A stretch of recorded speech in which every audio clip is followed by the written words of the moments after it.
Salam sehat, jumpa lagi di channel Tanya Dokter Paran. Saya akan menjawab dari teman kita di Kota Mobagu ya, namanya Vito Gagunda. Vito Gagunda di Kota Mobagu, Sulawesi mana ya? Kota Mobagu itu Sulawesi Utara mungkin ya. Vito Gagunda di Kota Mobagu ya. Yang bertanya, "Dok, saya mengalami fisura ani sudah lama banget. Ini bagaimana untuk sembuh?" Ya, seandainya ada cara tidak operasi untuk sembuh bagaimana ya? Saya akan menjawab ya, Vito Gagunda, tapi saya mengingatkan teman-teman yang akan berkonsultasi langsung dengan saya, ikuti Insight with Dr. Paran setiap hari Rabu jam 10 pagi.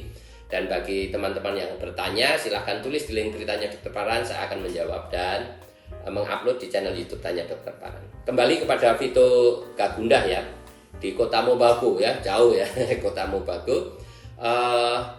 Menderita fisura ani yang sudah lama. Artinya kalau sudah lama ini kronis ya.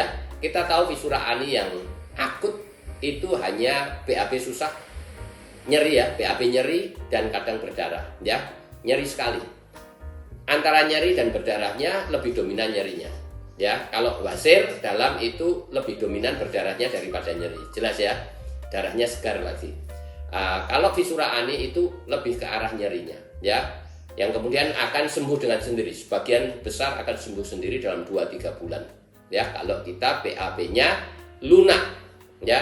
Tetapi kalau kita BAB-nya selalu keras, maka robekan akan terjadi lagi, sembuh, terjadi lagi, sembuh, terjadi lagi.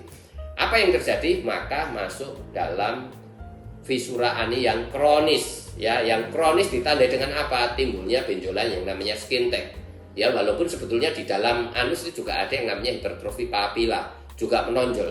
Jadi nonjol, robek, nonjol di luar ya. Itulah fisura ani yang kronis. Dan tidak sembuh-sembuh. Memang kalau sudah kronis itu sulit sembuh ya.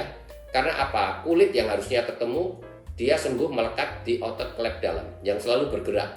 Sehingga dia akan, kalau kentut pun bergerak, kita gerakin pun bergerak lukanya, nyeri ya. Apalagi BAB, teregang begitu ya, sakit. Dan tidak ketemu tepi kulitnya ini karena dia sudah melekat pada otot klep dalam. Terus bagaimana cara tidak operasi? Ya, selalu saya katakan ya, coba dengan ditetesi obat ya. Nanti japri saya di nomor WA saya akan kasih tipsnya bagaimana tanpa operasi fisura ani bisa sembuh. Tetapi kalau dengan cara seperti itu tidak sembuh, maka dilakukan operasi yang namanya visurektomi dan kemudian dilakukan lateral internal sphincterotomy ya. Nanti lihat di YouTube saya yang lalu ya. Atau mau dilakukan midline sphincterotomy juga boleh ya. Kira-kira itu ya, Vito Gagunda di Kota Mobagu ya.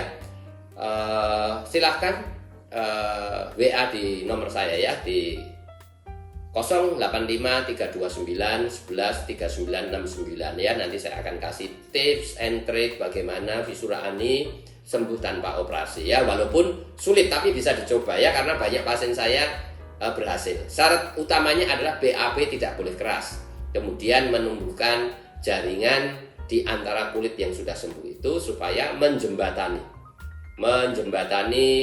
tepi luka yang sudah sembuh itu ya. Ada bridging di situ, kemudian terjadi epitelialisasi dan harapannya akan sembuh. Tetapi syarat mutlaknya adalah tidak boleh BAB keras, karena kita tahu yang namanya fisura ani adalah BAB keras dan faktor klep dalam, cengkraman otot klep dalam kita itu lebih tinggi. Jadi coba hidup rileks ya, walaupun ada kecenderungan beberapa orang yang memang kekuatan cengkraman otot klep dalamnya itu dalam keadaan istirahat itu nyengkrem betul ya, lebih tinggi daripada orang yang lain cengkramannya. Itu yang biasanya orang-orang seperti itu mengalami fisura ani.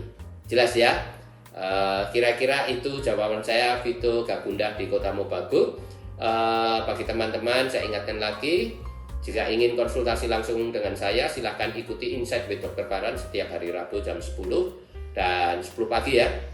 Dan yang akan bertanya silahkan tulis di link Tanya Dr. Paran ya. Saya akan menjawab dan mengupload di channel YouTube Tanya Dr. Paran.